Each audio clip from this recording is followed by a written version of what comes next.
What's up? What's up? What's up? YouTube world, royal family. What's up out there? You already know who it is. You know the vibes. It's your favorite big body King Hilarious Darius back at it again with yet another banger. Man, this one's for class actually, man. Big ups to my teacher, man. I love this class. Um, so I'm gonna explain what Black Wall Street means to me and how watching a few videos affected me, or a few video clips affected me. Black Wall Street means to me what ancient Egypt means to the world, right? Like it's the black excellence of it all. It's the origins where it's like just leave us be and let us be great, and that's what we do. So I respect it. Black Wall Street let the world know that even with a massive head start, banning us to be able to read, making it illegal, and doing such horrific things. If you found out a slave could read, or a black man that was enslaved could read, or woman, or whatever, or child, which is why the story of Frederick Douglass is so great. But at the same time, when our people we come together and we form our own community and we support each other and we help each other and we build with each other and we grow with each other, like legit, the sky is the limit. Like straight like that. Like um it also lets you know how they keep moving the finish line for us. It lets you know like how no matter how great I don't want to say it like that. Um it's just like being black in America. It's a reminder that like when you start to like get to a certain level, right, and extreme a certain amount of greatness. Unfortunately, like our white counterparts here in this country, they don't take too kindly to that, right? They they frown on that. So to the tune of using American planes to drop bombs on American citizens. Like these are high high tax paying citizens. This is the top, man. Um, which is crazy. They own airplanes and banks and hospitals, school. They own the whole community or ecosystem. The whole it takes a village.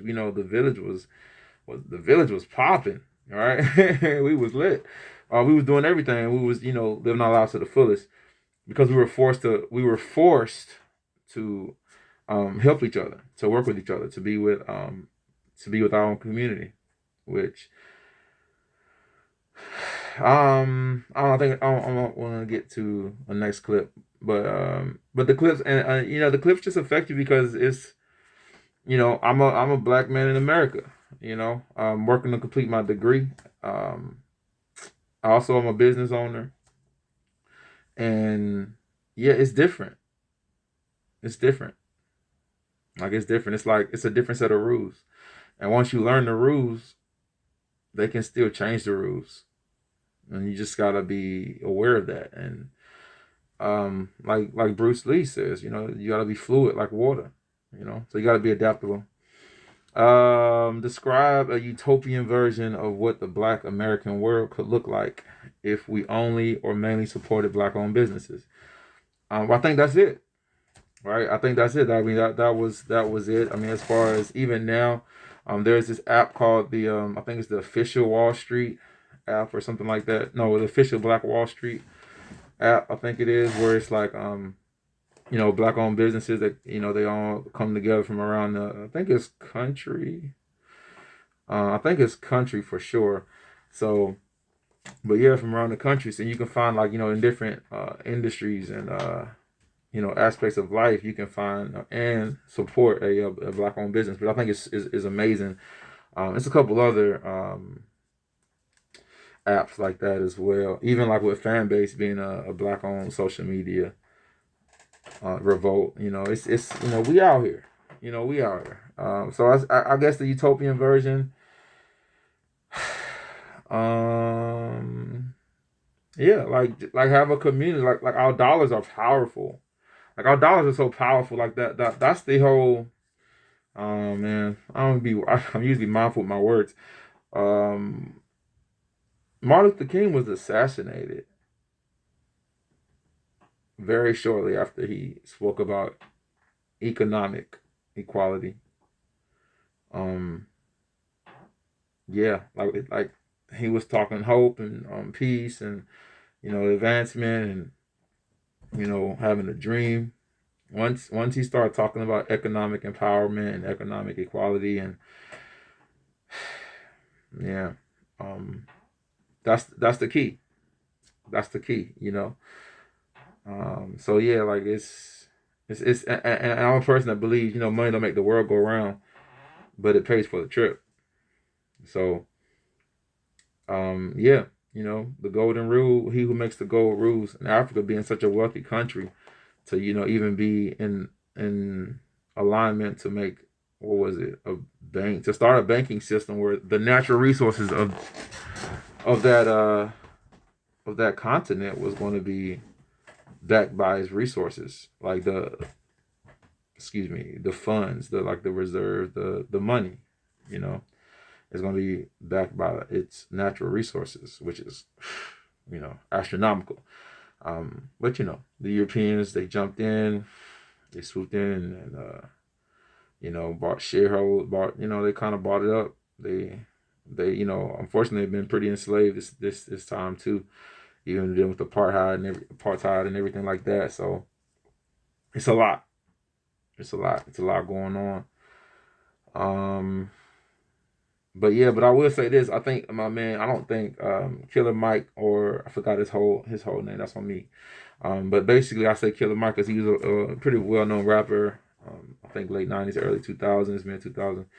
Um, he did this challenge, so to speak, where he could only support black owned business for like maybe a week, something like that, like maybe a week, right? And I mean like everything, restaurants, right? Rental car place, hotel, um, like everything. And I think it was even to the point where it was like he was trying to make sure that the blacks like had the, I don't know, it was a lot, like because he kind of broke it down. He ended up having to ride a bicycle a lot of places, but it was impressive because it showed his level of commitment. Because he went a little while, well, maybe you don't know, but he went a while one time without eating. He couldn't find an establishment where he could eat, because it wasn't a black owned establishment. So he just kind of had to like not eat for quite some time that day, which is like impressive, and it's committed. And so I think that takes just we don't all have to be as extreme as what Killer Mike did with that experiment. But I think if we all just be mindful and be um, conscious of it and be proactive in doing that, then we can move forward, as a people. All right, let me elaborate on 3 to 5 things that stood out to you in these clips and videos. I would have to say something that stood out. I want to say something that I maybe was not made aware of prior to. Oh yeah, yeah, yeah. So how important that the rebuild was. How important the rebuild was to the community, to the people of Black Wall Street in Tulsa. Like 35, 36 blocks, something like that. 33. It's like 3 dozen blocks burned to the ground, man. Burned to the ground, like crazy, man. Hundreds of people just massacred. That was a lot. But as far as how the people rallied, I know some people left, so for sure, I get it. Some people left, but the conservative effort to like come back and like, I think they use the term as a defiant, or something about like a stand of defiance or something like that. But at the end of the day, they rallied back together and rebuilt their community where they had, like I said, everything they needed, and they could thrive. They could, be with their people. That was a big part of rebuilding it. Something else that stood out that was very, I guess, novel to me. In the 40s, they actually were better off as far as the community, economically speaking, collectively. They were better off as a community in the 40s. So I guess about a couple of decades later, they not only did they rebuild, but they were able to reestablish and be bigger than they were before. And I think that's pretty awesome. I think that's pretty awesome to accomplish that and achieve that. Because something else that I wasn't made privy to was how much blowback that was they received from the government, like the mayor, the different officials, the communities, the senator. Like it was a whole thing, and they were like, really not wanting to be able to reestablish themselves. Um, Also, I thought it was ironic how they said when the white man came to America that the Native Americans had land and the white men had Bibles and told them to close their eyes and pray. By the time they got them praying, the white men had the land and the natives had the Bibles. Oh, that's a lot. That's a lot in that. But that's unfortunate and that's sad. But like that was yeah, like that was what was happening. That was what was happening. Excuse the noisy chairs. Oh yeah, in the mask, I was in a martial arts situation where it's still healing. It's a little gruesome, so it's not really. I'm just a little vain sometimes. Um, One other thing that really stood out to me. Oh, this is probably the hugest part to me is with it being like 100 years since it's happened. Now, like they want to, they're talking like reparations and let's fight for the descendants and the families. And you already know you already know the vibes. You already know how I feel about reparations. If you don't, it's a thing. If you haven't noticed, reparations is a thing. And it's not interesting. It's just America to like torture and mutilate and murder and enslave a people for centuries. It'd be documented. It be like it the trauma of it and the descendants the trauma the descendants still go through is a lot of the reason the condition is in the conditions it is in today. The communities are in the condition it is in today. um these systems that they have set up, like they're working, so I don't know if you noticed they're working to the tune of the prisons are have been bought out by the investors. They are prisons private prisons, private prisons. These rehabilitation centers or facilities are ran privately. You know that that doesn't make sense at all. That's like if welfare was ran privately. That's like if unemployment was ran privately. That's like if the law enforcement was ran privately. That's like if the court system with the judges and the attorneys and the bailiff, if it was ran privately. It can't be run privately. But you got to remember that's how slavery works, right? So slavery's still legal, and this is in full effect. And it is a reminder, unfortunately, it is a reminder that slavery is still in full effect. Like nothing changed. Nothing changed except for well, excuse me, something did change. You gotta commit a crime now. Now, how loose that is, and the likelihood of you actually even getting to a court date, much less a prison cell, you know, you can check the numbers on that. So my last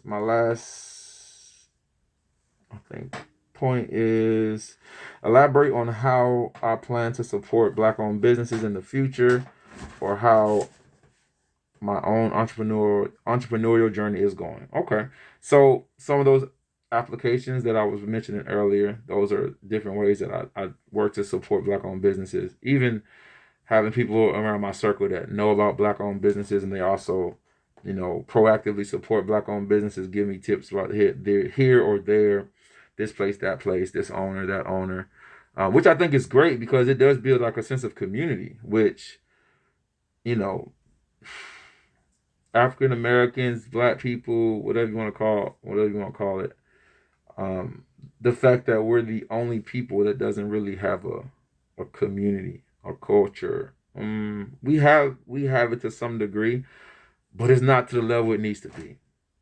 Let's just say that it's not to the level it needs to be. There's the village. I don't want to say they burnt it down, but speaking on the Tulsa, they burnt down the village, right? They burnt down the village, so it's proven the village works. It's proven that the village works. It's proven that the village works. It's not just an American thing. It's a global thing. Like strength in numbers. It's science. um, but then you know what? I have a business. I'm working on hiring my first hire. I need to hire one or two virtual assistants to allow myself to continue working with this school that I work with. And I work with a Statesman Academy, College Preparatory Academy for boys. So it's a college prep school for boys in Southeast DC, 4600 Livingston Road, Southeast. And it's an amazing school that it's the boy pedagogy, like everything is centered around the school. We interview like almost a half a thousand boys and males about what they needed for a school system for it to work and what the boys needed to feel, loved and owned and safe and all these things. And we built a school around it. Well, and I'm so grateful to be working in a place like this where there's no tuition. They don't pay for anything. We pay for everything. We pay for everything. And to be able to like help the boys one at a time, kind of understand who they are. Even being like I'm on the Kings 101 class, so we teach them this. At fourth grade, fifth grade, sixth grade, seventh, eighth. This is what we're doing, and so this is a part of what I'm doing to help fix the problem, to help build the village, to help enlighten our elites, and just to help allow us to continue to be great and achieve our peak of excellence and be able to resonate on our highest frequencies and vibrations. So, um, yeah, believe in yourself, find your purpose, find your passion, and pursue it with no pause. All right. Until next time, signing off. Peace.